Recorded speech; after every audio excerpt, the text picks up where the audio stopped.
More yoga, less problems, yeah. Hi everybody, it's Jazz back with Mo Yoga Less Problems, the podcast that features your local yoga teachers. Again, we're at Yoga Fest PDX, and I'm sitting here with Cynthia Pedraza. Namaste. Hi. So you just taught the kids yoga class, yeah? Yes, I still can feel the energy from those little yoginis, and it was wonderful. A little hot here, but Yeah. it went great. Yeah, well, you guys improvised. You moved over into the shade. It seems like that works Right. out well. Yeah. Yes. We needed the shade, but we did salute the sun. So tell me about how you got into teaching kids yoga. Like, tell me a little bit about your journey. How did you come to yoga? Yes, so my journey started like 12 years ago. I did my very first yoga class in Mexico City. That's where I'm originally from. And at the beginning, I just couldn't understand cat and cow. It was just very confusing to me. So I didn't pay attention to continuing my studies with yoga. Then I moved to Atlanta, Georgia, where I met this beautiful teacher, and I started practicing. My journey started with Bikram yoga, and eventually I needed more like that spiritual aspect of the practice, and I wasn't getting that from this practice. So I just went and explored different studios until I find the right one, the right fit for me. Eventually I started teaching there, and a couple of studios around there. I was teaching to Latin American ladies, and we built a great community. After that, we moved to Portland, Oregon because of my husband's job. It was a tough decision to make for sure, because I was enjoying my teachings there. But then I decided to move, and since I was teaching just like a local studios with friends, I wanted to make this more serious. So I took my very first yoga teacher training, Twist Yoga, that's where I teach currently. And it just opened the door for so many opportunities. So I'm currently teaching a couple of classes there and at Club Sport. And then they just suggested that I should start teaching kids yoga because of my energy, and I have two little girls at home, and we always practice at home. So it just became very natural to me. And I had previous experience with kids since I own a franchise where we did a lot of work with kids back in Mexico. Oh, okay. So it just kind of clicked together. Yeah. And after the very first summer camps, I knew that that was my real paycheck, just planting the seeds of this ancestral practice to the little ones and give them the tools to have self-confidence and to be able to breathe, right, through life. Yeah. So that's pretty much my story. So talk to me about, like, how do you teach kids? Because I mentioned to you before that I tried to teach I did teach a kids class. That was like a year ago. Right. And me and my co-teacher had planned all of this stuff, and we found that we had to just throw it all out the window when we got there. Yes. Because the kids were different ages, and they just didn't really, they wanted to do what they wanted to do. Right. I get it. Yeah. So I've been creating kind of like my own method through my own personal experience. I know the little ones' retention is for about 20 to 25 minutes. That's all. That's the gap and the window that they give you to really teach them the poses, right? So it was very helpful to see certain tools that my girls practice at their school, right? To draw their attention back, like maybe the clapping. I have a little bell.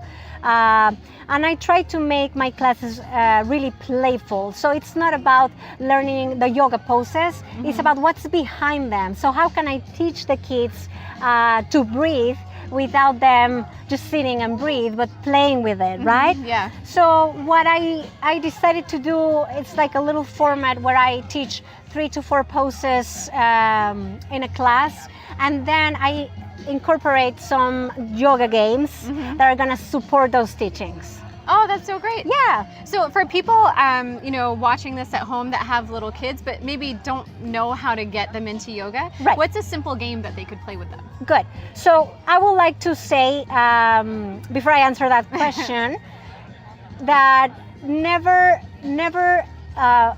make your kids do yoga. Like, it's not something that has to be forced.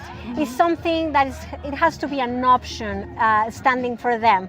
So if you have a yoga mat at home, when you practice at home, open another mat next to you and say, hey, would you like to join me, right? Eventually the kids will try to do what you're doing. You're setting up the example for them.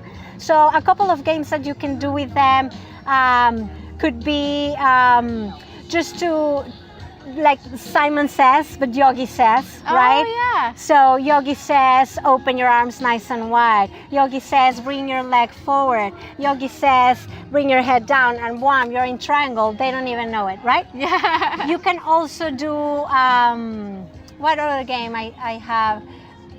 Like bingo with yoga poses. That's also a good one. Do they have like a bingo sheet? Yeah, and you Okay. can print them online. It's pretty easy. You just have like a sheet with the yoga poses, and each time they have one, you make them do the pose. Oh. And another very good advice that I can give you is at night, if you're gonna put your kids to bed, instead of fighting, I know that time of the day you're ready to quit, that you want them to bed and go to your room.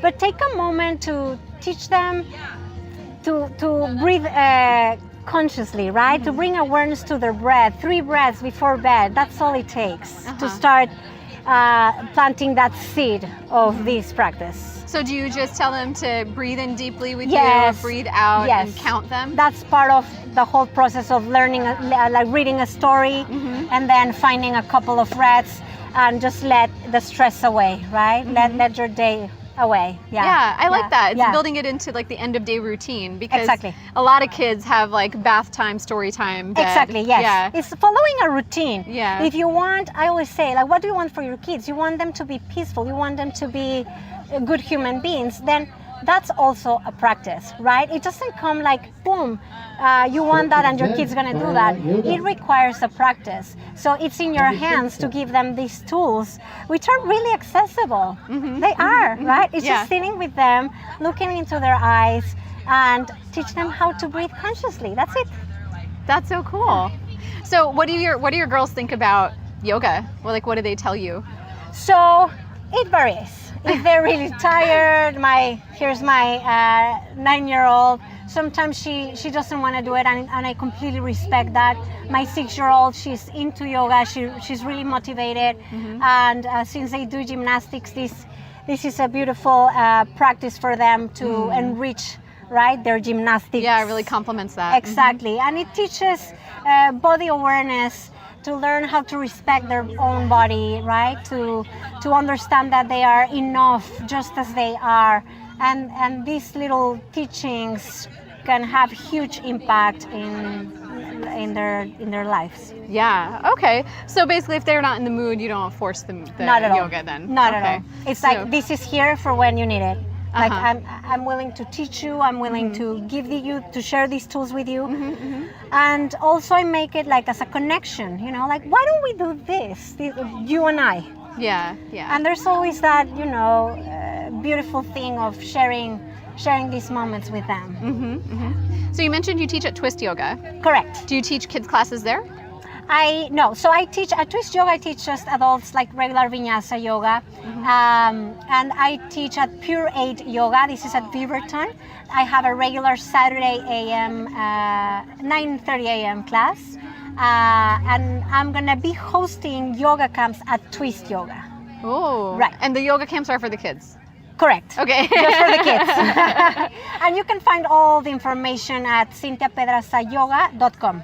I have all the schedule and everything. Oh, Yeah. okay. That's Yeah. awesome. So what do they just come for part of the day or all day? So it's going to be from 1:30 to 3. So it's Oh, just okay. a couple of hours where we will learn 3 poses each day. We'll learn how to breathe, and I will give them tons of tools. And we will also have fun because it's summer. Okay. That's awesome. So do you teach a regular kids class anywhere else? Just at Pure 8 Yoga. That's Pure in, yeah, 8. Pure 8 Oh, Yoga. okay. That's at Beaverton. Great studio, and we're there on Saturdays. Saturdays. Right. Okay. That's really good. What's been your biggest challenge in teaching kids? In teaching kids, I think Well, to be honest, in all my teachings, my biggest challenge is the language, right? So I studied English when I was young, but it's not the same when you want to give instructions on how to move your body properly. So it has been quite a beautiful journey and a lot of research, a lot of studying. But that also motivates me, right? To yoga is so huge. Yeah, like we never stop learning from it. So I'm glad that I have this challenge in my life because it has forced me to become a better instructor and to learn more, to deliver better to the students. Yeah. Okay, language being the biggest challenge. And what's been the most fun part? I know all of it seems like a lot of fun, but what do you look forward to the most when you go teach a kids class? Oh man, the things they say. The things they say.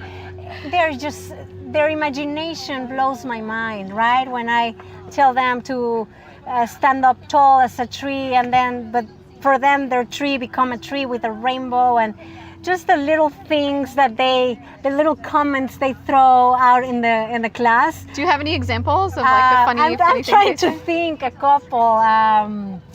They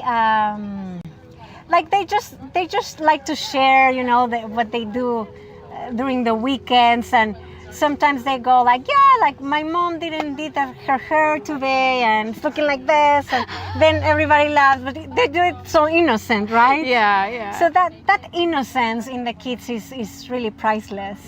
Really priceless. Yeah.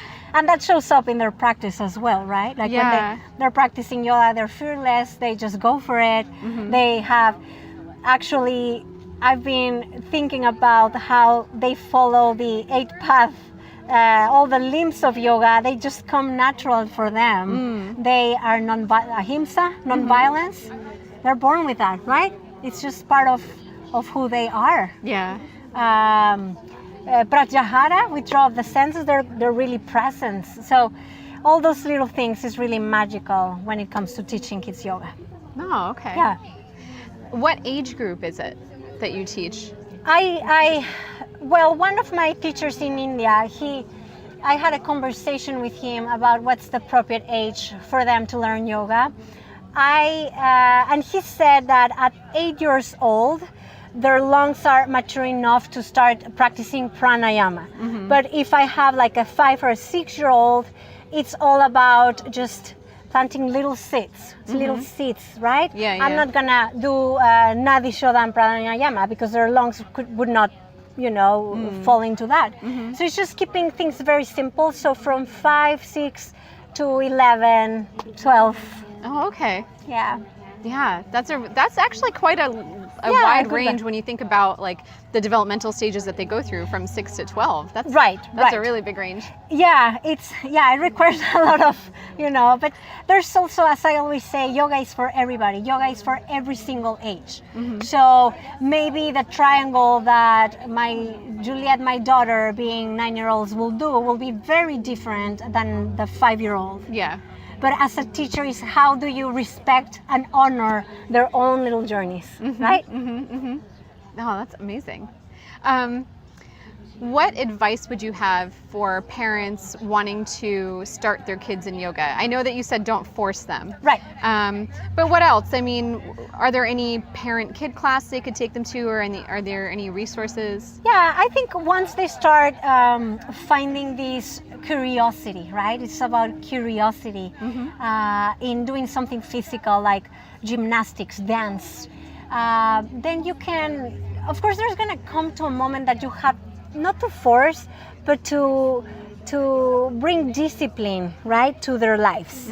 Like discipline is part of it. If they're gonna sign up for a class, right, and maybe, hey, why don't you try this yoga class? We'll try it once, see what you think. Yeah. But if they liked it, then see, okay, I signed you up for 10 classes, and you have to do these 10 classes, right? Because it's also an effort for a parent to pay for those classes. And it helps establish that discipline. Yes, right? Yeah. Yes, totally. And of course, it's always very different. It varies. If a kid is very active, and I had a little student, he was into soccer, right? Soccer was his thing. So the first 3 classes, he was not happy doing the yoga. He was not happy. And I said, well, why don't you bring your soccer ball next time? Like there's things we can do with your soccer ball. We can have fun, but at the same time learn some poses that are going to help you to be a better soccer player, right? Oh, okay. And nowadays, all these important and famous sport people, they practice yoga because it's just very beneficial for their bodies. I'm right? so curious. What did you do with his soccer ball? Did he bring it in? He bring it in. He bring it in.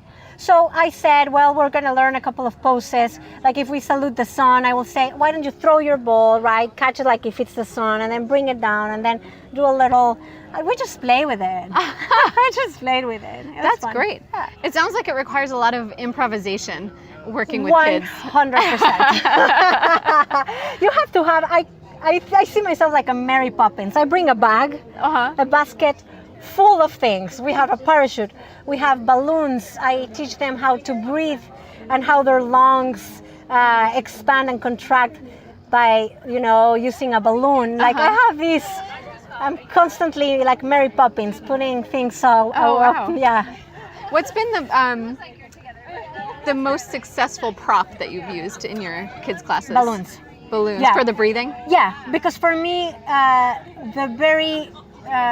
the roots, in my opinion, of this amazing practice, and the only requirement we need is breath.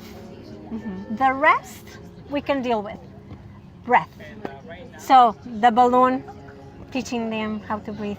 Yeah, I bet that's so much fun too. It is. And then at the end we play with the balloons, we throw the balloons, right? Yeah, I see what you mean about incorporating a lot of play into the yoga. Yeah, 90%. Yeah, that can be hard for adults, you've forgotten how to play sometimes. Yeah, and so, you have to become a little kid. Yeah, you have to relearn through a little kid's eyes. Like, yes. What's fun now? Right. Yeah. That's awesome. Thank you so much for talking to me. It's my pleasure. Thank you so much for having me. Yeah, I would have taken your class. We were doing another interview during your class. There's always opportunities ahead. It sounded really fun though. Thank you so much. Thank you. Namaste. Bye. More yoga, less problems, yeah.